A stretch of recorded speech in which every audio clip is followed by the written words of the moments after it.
गुरुजी महाराज ने बड़ा अच्छा सत्संग आपको सुनाया, और जो गुरुजी महाराज ने सत्संग सुना रखा है वो ही एक सत्संग मैं आपको सुनाने जा रहा हूं। बड़े ध्यान पूर्वक और बड़े शांति से सुनना, क्योंकि ये गुरु मां का दरबार है, ये गुरु मां का दरबार है। यहां चोर भी संत बन जाते हैं, जो अपने आप को ये कहते हैं कि मैं कभी सुधर नहीं सकता, वो भी यहाँ साधु संत बन जाते हैं। ऐसी गुरु दरबार की महिमा है। प्यारे, पल भर का सत्संग हमारे जीवन का कल्याण कर सकता है, केवल पल भर का। अगर इस सत्संग को हमने पूरा सुन लिया तो ये हमें मोक्ष का प्रदान कर देता है, मोक्ष दिला देता है। बोलिए गुरुदेव भगवान। इसी प्रकार से एक साधु संत बने। पहले उनका कार्य कुछ और था। आज उन्हीं की कथा है। घाटम जी के नाम से उनके पिता बहुत चोरी करते थे। उनका व्यवसाय भी यही था, चोरी करना। क्या करना? चोरी करना। जितना भी चोरी का सामान होता उससे अपने घर को चलाते थे। 4-5 बच्चे थे उनके, उनको भी इसी व्यवसाय में डाल दिया कि चोरी करो भाई, अगर चोरी नहीं करोगे तो आपके घर का खर्च कैसे चलेगा। उनको भी चोर बना दिया, एक नंबर का। और उनमें से 4-5 बच्चों में से एक बच्चे का नाम था घाटम। वो नाम लोगों ने दिया था उसको देखते ही ना लोगों को घाटा हो जाता था। घाटा कैसे? वो चोरी कर लिया करता था तो उनका तो भाई नुकसान होगा, तो उस लड़के का नाम घाटा ही रख दिया, घाटम। कह दो जय माता दी।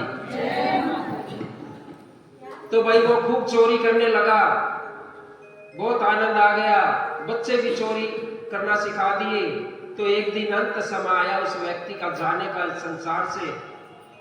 जब वो जाने लगा तो अपने बच्चों को बुलाया कि मेरा अंत समय आ गया है, मैं तुम्हें कुछ सीख देना चाहता हूं, उसको तुम सीख कर अपने इस व्यवसाय को और आगे बढ़ा सकते हो। कह दो जय माता दी। तो बच्चे दौड़े दौड़े आए, सबको चोरी करना सिखा रखा था। बच्चों ने सोचा पिताजी का जाने का वक्त हो गया है, क्या पता जाते जाते कोई ऐसी शिक्षा हमें दे जाए जिससे हमारे जीवन का कल्याण हो जाए। ये तो बहुत अच्छी बात है जो पिता ने हम सब बच्चों को बुलाया, कोई ज्ञान की बातें बता रही है। कह दो जय माता दी। तो जब सभी बच्चे आ गए तो उनके पिता ने बोला कि मैंने तुमको इसलिए बुलाया है, मैं तुम्हारे को एक सीख देना चाहता हूं जिससे कि तुम जीवन में कभी भी पीछे नहीं हटोगे और अपने इस कार्य में आगे ही आगे बढ़ते चले जाओगे। उनके पिता ने कहा कि एक काम करना, चोरी तो तुम करना सीख गए हो, जिसका भी जो भी सामान मिले, कुछ भी मिले वो ही चोरी कर लेना, इससे तुम्हारे घर का खर्चा चलता रहेगा। लेकिन एक काम करना, भविष्य में कभी भी कथा सत्संग गुरुवाणी को मत सुनना। क्या नहीं सुनना?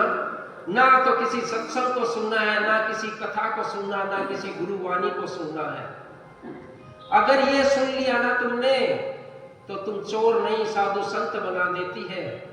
और जब तुम फकीर बन जाओगे तो तुम्हारे घर का खर्च कैसे चलेगा प्यारे। कह दो जय माता दी। देखो कितनी अच्छी शिक्षा दी है, ये लेनी चाहिए सभी कि सत्संग नहीं सुनना, गुरुवाणी नहीं सुननी है। अगर गलती से भी कहीं सुनाई पड़े तो कानों में उंगली डाल लेना, एक शब्द भी सत्संग का अपने अंदर मत जाने देना।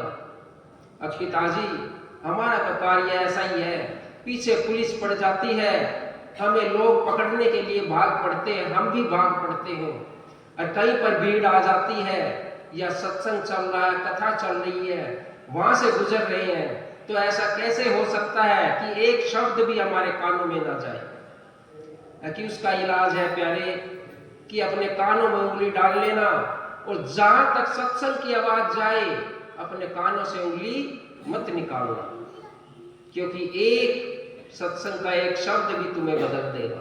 कह दो जय माता दी, भाई जोर से बोलो, कह दो जय माता दी। मेरी आवाज बहुत तेज आप। तो प्यारे, सभी बच्चों ने अपने पिता की आज्ञा का पालन किया।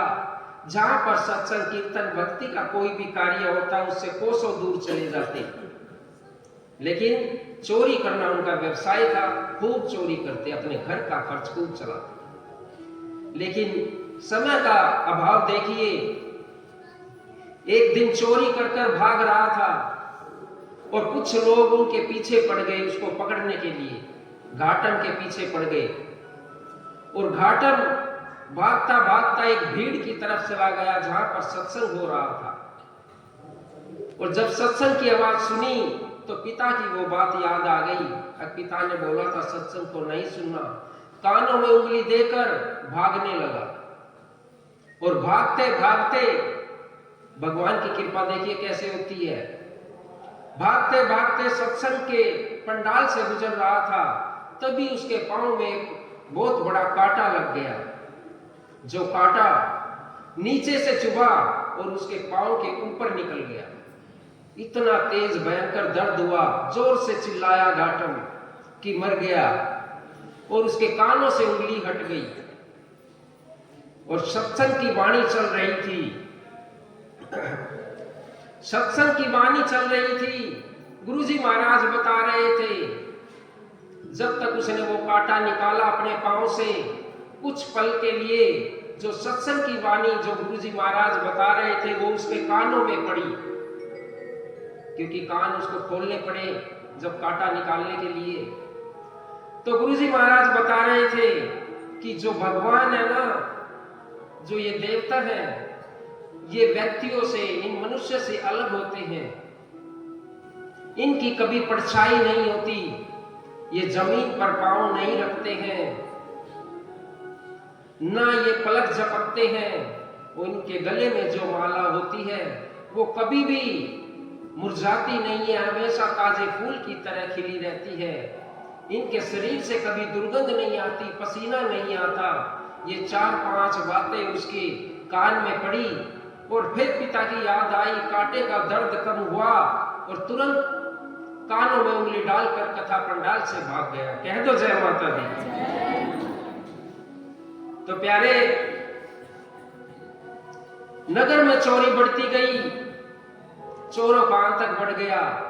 राजा भी पकड़ने में असमर्थ रहा, क्योंकि चोर बड़े शातिर थे। लेकिन एक बारी एक व्यक्ति ने युक्ति लगाई, अगर महाराज इन चोरों को हम पकड़ सकते हैं, इनका एक तरीका है महाराज, वो अपना लेते हैं, ये पकड़ में आ जाएंगे। ये सोचकर राजा ने कहा ठीक है, इन चोरों को पकड़ लेते हैं, तभी कुछ होगा, नहीं तो ऐसे तो बहुत ही आतंक बढ़ गया है। तो उस व्यक्ति ने बताया कि महाराज, एक जंगल में काली माता का मंदिर है। कौन सी माता का? काली माता का मंदिर है। ये लोग सारे चोर वहां पर इकट्ठा होते हैं, उसी की पूजा पाठ करते हैं, उसी की शक्ति से ये चोर बने। ये सुनकर राजा भी चौंक जाता है। लेकिन ये बात सच है कि वहां पर ये लोग अपना धन ले जाते हैं, उसको आपस में बांट लेते हैं मंदिर में ही, और मंदिर में जो बलि विधान देना होता है, मांस मीट का चढ़ाना होता है, वो चढ़ाते हैं और खाते हैं, फिर अपने अपने घर को चले जाते हैं। ये जब योजना सुनी तो राजा को भी एक आइडिया आ गया। तो उसने उन चोरों को पकड़ने के लिए एक जाल बिछा दिया। तो एक गुप्तचर जो राजा का सिपाही था वो काली माता बन गया। जैसे आपने देखे होंगे ना, इधर उधर भी काफी सारे बने हुए। काली माता का वेश रख लिया और काली माता की फोटो वहां से हटा दी और उसकी जगह पे खुद खड़ा हो गया। कह दो जय माता दी। भाई जय माता दी, आनंद से बोलो। इतनी अच्छी कथा है, आप अपने बच्चों को सुनाओगे, घर में सुनाओगे ना, सबका कल्याण होगा। ये गुरुजी महाराज की कथा ही है, इनको अन्यथा न ले। मेरे पास अपना कुछ नहीं है प्यारे, जो कुछ है गुरु जी का है। कह दो जय माता दी। तो प्यारे ऐसी योजना लगाई तो वहां पर जो सिपाही था वो काली माता का रूप लेकर वहां खड़ा हो जाता है मंदिर में और उस मूर्ति को पीछे हटा देते हैं और चोर आते हैं अपना अपना धन लूटकर जो वहां पर सामान बांटने लग जाते हैं। जब सामान बांटते हैं, बलि विधान करते हैं, नाचने लग जाते हैं, तो वो माता जो बना हुआ था वो भी उनके साथ नाचने लग जाता है। ये देखकर वो चोर बड़े प्रसन्न होते हैं कि आज प्रथम बार माँ काली माता के दर्शन हुए हैं और वो हमारे साथ नाच रही है, वो हमारे पे कितनी प्रसन्न है। और उधर सामने घाटम भी खड़ा था। अब घाटम ने छोटा सा पल भर का सत्संग सुना था, केवल पल भर का। उसमें जो गुरु वाणी में बताया था वो उसने अंदाजा लगाया कि जो ये काली माता है ये तो धरती पर नाच रही है, पलक भी झपक रही है, इसके जो माला है गले की वो भी मुरझाई हुई है, इसके शरीर से दुर्गंध भी आ रही है, पसीने भी आ रही है। वो तुरंत समझ गया कि ये कोई राजा की चाल है, सिपाही है, और तुरंत निकल लिया। उसने सोचा मैं इनको बताऊंगा मूर्खों को तो ये मेरी बात पे विश्वास नहीं करेंगे, तब तक देर हो जाएगी और मुझे भी पकड़ लिया जाएगा। कह दो जय माता दी। एक पल भर के सत्संग ने और वो बात उसके वहां पर गूंजी जब भगवान वो काली माता वहां पर नाच रही थी, तो उसने तुरंत उस बात का निर्णय लिया और वहां से भाग गया। और थोड़ी देर बाद, कुछ ही क्षण बाद वहां पर राजा आ जाता है और बहुत सारे सिपाही आ जाते हैं और उन चोरों को पकड़ लेते हैं। नामी ग्रामी चोर थे भाई, पूरे शहर में आतंक मचा रखा था, सभी को फांसी की सजा दे दी, सभी को मार दिया। नगरी में बड़ा खुशी का माहौल कि सभी चोर मर गए। लेकिन जब घाटम जी ने ये सुना कि सभी को फांसी हो गई, सभी को मार दिया, वो बड़े विचलित हो गए। सोचने लगे कि एक पल भर का सत्संग, कुछ क्षण का सत्संग, कुछ सेकंड का सत्संग मुझे जीवन दान दे सकता है। अगर मैंने गुरु वाणी और गुरु का पूरा सत्संग सुन लिया तो मुझे मोक्ष की प्राप्ति करा सकता है।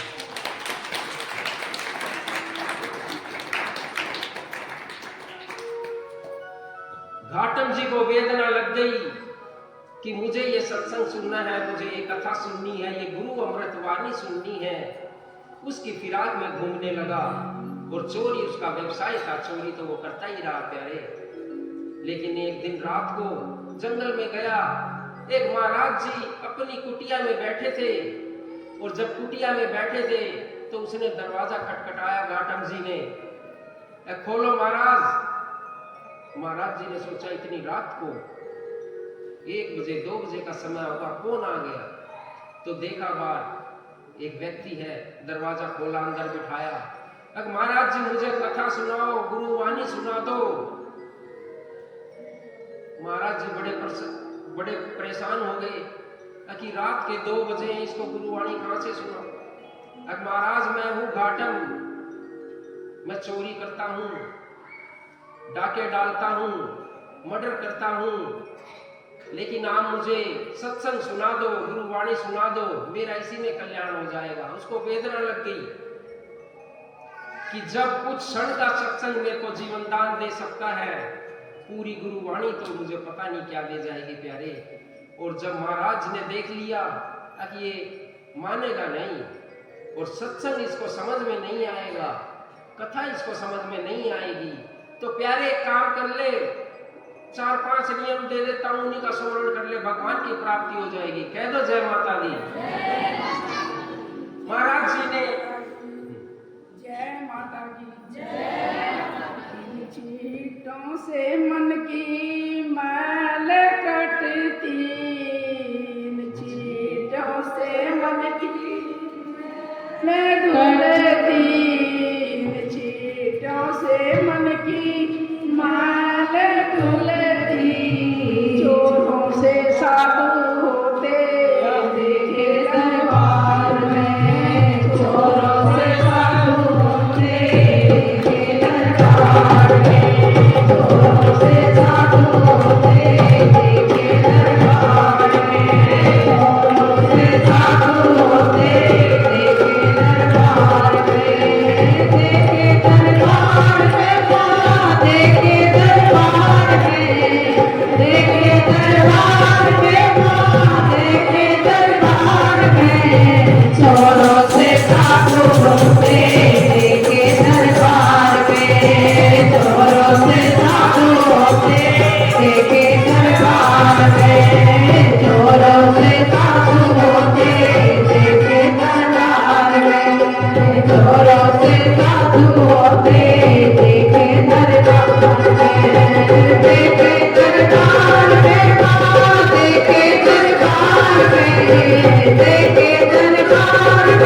देखिए भगत जनों, माँ के प्यारे हैं। चोर भी माँ करके कुछ नहीं है, साधु बना दी ना कवि ने, और साधु बना दी ना संत ने। ऐसे महान डाकुओं को भी अपनी शरण लेकर उनकी काया पलट दी। और तुम कहाँ सो रहे हो? काया पलट लो, हम सारे चोर हैं। और किसके? धन के नहीं, माँ के। माँ के चोर हैं, जिसके नाम के लिए समय नहीं हमारे पास, अपने काम के लिए समय है। इसलिए चोरों से साधु बन जाओ, कल्याण हो जाएगा। जय माता की। जय माता की। महाराज जी ने सोचा कि इसको समझाना बड़ा कठिन है, इसको कुछ 4-5 नियम दे देता हूं, उनको रट ले प्यारे, भगवान की प्राप्ति हो जाएगी। बोला महाराज कुछ भी करना, चोरी करना नहीं छोड़ूंगा। चोरी तो मेरा परम कर्तव्य है, मेरा खानदानी पेशा है। बाकी जो नियम मानने के होंगे मान लूंगा। ठीक है। महाराज जी कहते एक काम करना, बहुत अच्छा सरल तरीका बताता हूं भगवान की प्राप्ति का, और ये सभी के लिए है प्यारे, उसके लिए नहीं है, घाटम जी के लिए नहीं है, आपके लिए भी है। कि हमेशा वही सामान खाना जो मंदिर में चढ़ाया जाता हो। मंदिर में जो हम भोग लगाते हैं ना, बस वही सामान खाना, वही वस्तु खाना जिसका भोग लगाते हैं, दूसरी चीज कोई मत खाना। अब ठीक है महाराज, मान लूंगा, मान ली आपकी बात। ये मत खाना, बार शराब मीट जो बलि विधान है ये मत करना। अब नहीं महाराज, जो मंदिर में भगवान के सामने भोग लगाया जाता है उसी को खा लूंगा। अच्छा एक काम और करना, एक नियम और ले लो, बिना नहाए कभी भी खाना नहीं खाना है। कभी भी खाना, भोजन, अन्न नहीं खाना बिना नहाए, नहा के तब खाना है। तो ये भी मान लूंगा महाराज जी। और कभी झूठ मत बोलना, सच बोलना। तुम्हारा काम चोरी का है, झूठ बोलते हो तो सच बोलना, उसमें भी तुम्हारा कल्याण हो जाएगा। ठीक है महाराज, ये भी मान लूंगा जो आपने कहा। तिलक लगा के रखना, तुलसी की माला गले में डाल लेना, ये 2-4 कथा बता दी। और एक सबसे उत्तम बताया, कहीं भी किसी भी मंदिर में शंख और घड़ियाल की आवाज सुनाई दे जाए तुझे सुबह शाम आरती के समय, तो वहीं रुक जाना, फौरन मंदिर में घुस जाना और आरती ले लेना। उसी में भगवान है। कहते हैं एक बारी सच्चे मन से आरती लेना और आरती करवाना, शंख और घड़ियाल की आवाज कानों में पड़ना। प्यारे शास्त्र की बात बता रहा, मेरे पास नहीं है कुछ भी, कि जो 10,000 गायों का दान का जो फल है वो एक बार आरती लेने का फल है। कह तो जय माता दी। तो इसी प्रकार से ये 5-7 नियम महाराज जी ने घाटम जी को बता दिए। ठीक है महाराज, मान लूंगा। अब चोरी करना तो महाराज जी को ही बोल दिया था कि छोड़ूंगा नहीं, चोरी तो खूब करूंगा, इसी से मेरे घर का कार्य चलता है। अब एक दिन उसने क्या किया, छोटी मोटी चोरी बहुत कर ली थी, और गुरु जी के द्वारा, महाराज जी के द्वारा दिए गए वचनों को अमल कर रहा था। और एक दिन एक सेनापति का वेश बना लिया, पूरा रूबरू, उसी के वस्त्र पहन लिए, वही तलवार, वही सर पे ताज, और किसी राजमहल में चोरी करने के लिए चला गया। अब जब पहला गेट राज दरबार का पहुंचा घाटम जी, तो राज दरबारियों ने पूछा, कौन हो भाई, रात को 2 बजे किस लिए आए हो यहाँ पर? कि चोर हूं, चोरी करने आया हूं, चोर हूं। ये सुनकर पास में गए, उन्होंने देखा, अरे ये तो हमारे सेनापति जी हैं, कोई ना कोई ऐसा कार्य होगा महाराज जी का जो रात को 2 बजे बुलाया, जाने दो। हाथ जोड़ लिए उसके सामने, अरे प्रभु आप तो हमारे साथ मजाक कर रहे हैं, आप तो सेनापति हो, आ जाओ आ जाओ। अंदर चला गया, दूसरे गेट में फिर रोक लिया। वहां भी बोला कौन हो? चोर हूं। उसने अंदाजा लगाया, देखा अरे ये तो सेनापति जी हैं। फिर सोचा उसने, अरे जब पहले वाले गेट वाले ने इसको रोका तो मैं कैसे रोक लूं, ये तो सेनापति है, भेज दिया। ऐसे करता करता वहां पर चला गया जहाँ राजा और रानी का शयन कक्ष था, सो रहे थे। अब भाई चोरी करने के लिए राजा के दरबार में आया है, किसी के घर थोड़ी गया था, तो चोरी भी बड़ी करनी थी। तो वहां पर राजा रानी ने सोने से पहले अपने आभूषणों को निकालकर, जो कीमती आभूषण थे सोने के या हीरे जड़ित थे, जितना भी कीमती सामान था वो बगल में रखा हुआ था। तो उसकी नजर पड़ी घाटम जी की, अरे बड़े कीमती आभूषण रखे हैं, सारे आभूषण ले लिए और सभी की एक गांठ मार ली, पोटली बनाई और अपने कंधे पे रख ली। जैसे ही जाने लगा, अपना घोड़ा तो वहीं छोड़ दिया और राजशाही का घोड़ा ले लिया, महाराज का, जो केवल और केवल सिर्फ महाराज चलाते थे उसको। बड़ा जबरदस्त घोड़ा था राजघराने का, उसका रंग बिल्कुल काला, एकदम शाही काला, और वो ले लिया। उस पर बैठकर राज दरबार से निकल गया घाटम जी। देखिए कैसे कृपा होती है भगवान की। घाटम जी निकल गए और जब सुबह पड़ी तो देखा, अरे भाई राजभवन में तो चोरी हो गई है, राजा महाराजा के सभी आभूषण चोरी हो गए हैं। राजा ने सोचा, अरे भाई राजा ही बेचारा सेफ नहीं है, तो ये प्रजा कहां से सेफ होगी, इसको कौन रखवाली करेगा। चोरों का तो आतंक बहुत बढ़ गया है। गेट पे पूछा गया कौन था, कि हमारे प्रमुख सेनापति जी थे, उन्हीं की वेशभूषा थी। अंधेरे में ज्यादा मुंह नहीं दिखा। सेनापति जी से पूछा, मैं तो महाराज आया ही नहीं हूं। जब ये सारी बात पूछताछ के अंदाजा लगाया कि एक ही चोर बचा है राज्य में, जिसका नाम है घाटम, वही चोरी करके ले गया। कह दो जय माता दी। वही चोरी करके ले गया है और पीछे पूरी सिपाही लगा दिए उसको पकड़ने के लिए।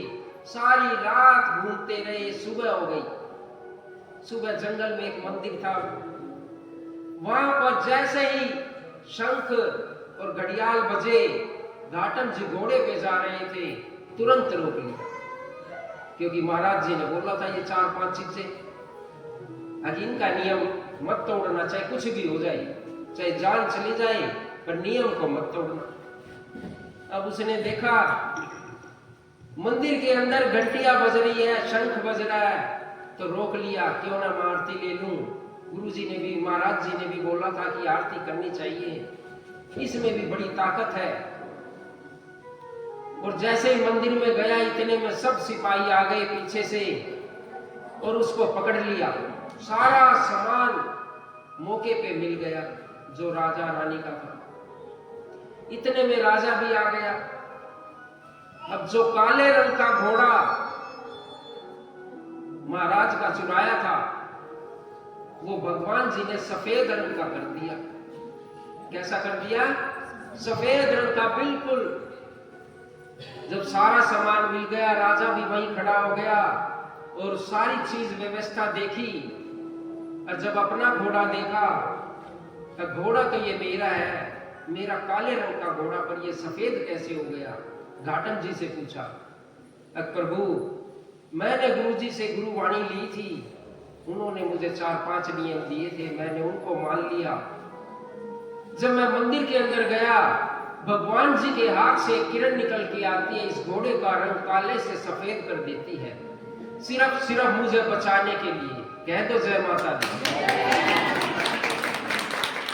तो नियम में प्यारे इतनी ताकत होती है, ये देखकर घाटम जी उसी दिन से सब कुछ छोड़ देते हैं। राजा कहते हैं उनको, आप इतने बड़े संत हो, भगवान ने आपको बचाने के लिए इस घोड़े का भी रंग बदल दिया, फिर भी आप चोरी कर रहे हो, ऐसा मत करो, क्योंकि चोरी करने से तो पाप लगता है। जो भी आपको चाहिए मैं वो आपको दे दूंगा। महाराज जी ने, जो राजा था, घाटम जी के चरण पकड़ लिए और जब ऐसी महिमा देखी घाटम जी ने, तो वहीं घाटम जी नहीं रहे, घाटम जी दास हो गए। कह दो जय माता दी। भगवान के दास हो गए। ऐसी महिमा देखकर भगवान श्री चरणों में आ जाते हैं। जय माता की। देखिए कहाँ से कहाँ किस्मत बदलती है। कहता है उनके चरण पकड़िए, भगवान क्या करें, मैं तोरे दासों का दास, मगत मेरे मुकुट मणि, मैं तो दासों का दास, दास मेरे मुकुट मणि, मैं तो दासों का दास, दास मेरे मुकुट मणि, दास मेरे मुकुट मणि, दास मेरे मुकुट मणि, दास मेरे मुकुट मणि, दास मेरे मुकुट मणि, मैं तो दासों का दास, दास मेरे मुकुट मणि, मैं तो दासों का दास, दास मेरे मुकुट मणि, दास मेरे मुकुट मणि, दास मेरे मुकुट मणि, दास मेरे मुकुट मणि, दास मेरे मुकुट मणि, मैं तो दासों का दास, दास मेरे मुकुट मणि, मैं तो दासों का दास, दास मेरे मुकुट मणि। देखिए मेरे बच्चों, मेरे बेटा बेटियों, इस भक्ति में कितनी शक्ति है और इस सच में कितनी शक्ति है। चरण पकड़ने वाला कौन था? उसके अंदर भी तो वो भगवान नारायण थे, जिसके मुकुट में चोर भी विराज रहे थे, हैं? ऐसे नहीं। आप विश्वास करो, प्रेम करो और इस लाइन को अपनी को मजबूत करो और अपने सनातन धर्म को जगा दो। जिस धर्म के अंदर साक्षात देवता दर्शन देते हैं, उसको तो लाखों लाखों हजारों बार प्रणाम करनी चाहिए। ऐसे सनातन धर्म को तो बारंबार प्रणाम होना चाहिए, जिससे हम देखिए पीछे रह जाते हैं। कथा के लिए टाइम नहीं। अगर कथा से प्रेम होगा, अगले बार से हर प्राणी 1 बजे आएगा, आराम से घंटे 1.5 फालतू लग जाए, लेकिन कथा सुनाने का आनंद हर कोई लुटेगा। ये रस पिए, ये रस का प्याला पिए, ये रोज नहीं मिलता, 8 दिन में 1 दिन लो, उसको भी टाइम नहीं मिलता। जय माता की।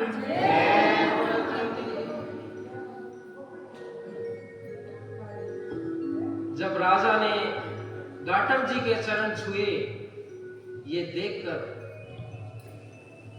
घाटा जी सोचने लग जाते हैं कि मैंने एक बारी सत्संग सुना था, कुछ क्षण के लिए मुझे जीवन दान मिला था, फिर दोबारा मैंने सत्संग सुना तो ये ऐसा मान सम्मान मिला कि राजा भी मेरे चरणों में है। कह दो जय माता दी।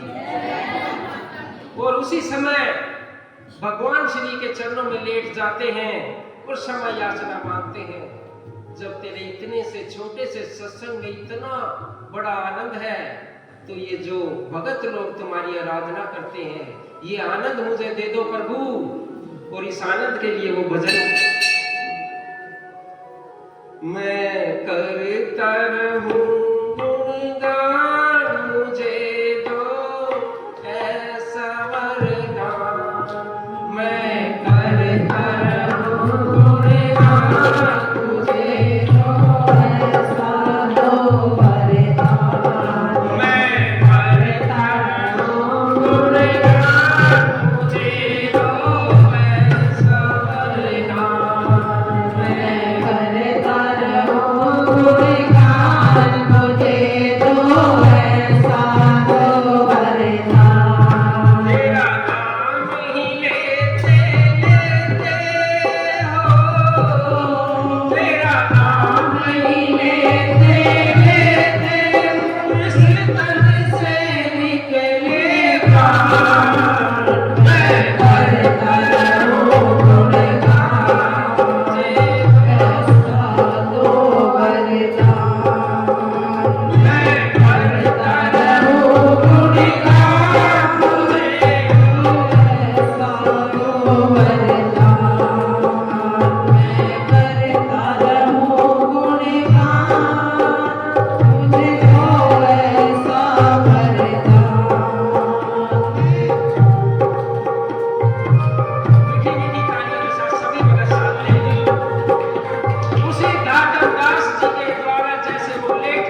की आराधना कर रहे हैं तो इसी प्रकार से आप करिए। ये भगवान जी आपका हाथ पकड़ेंगे, गुरुदेव भगवान आपका हाथ पकड़ेंगे।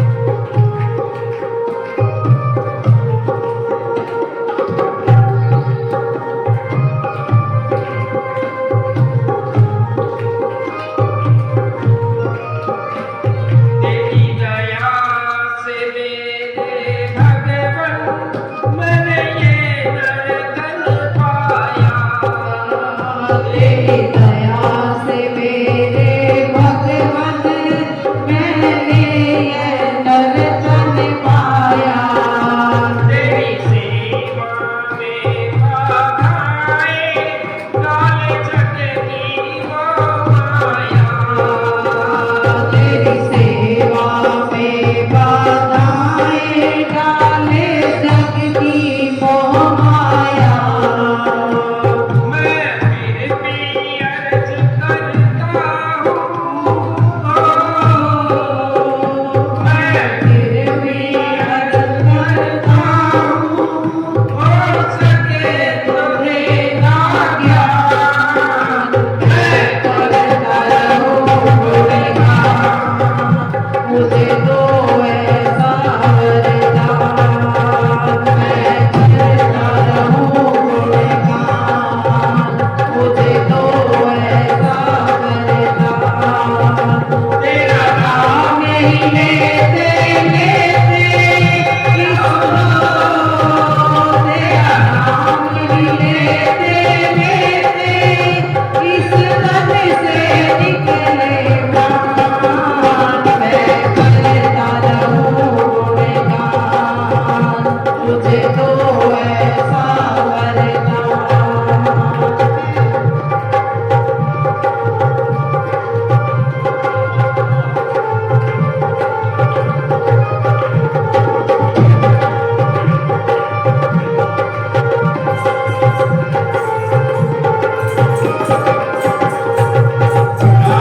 मीरा नरसी जैसी दुख सहने की शक्ति दो। राधा मीरा नरसी जैसी दुख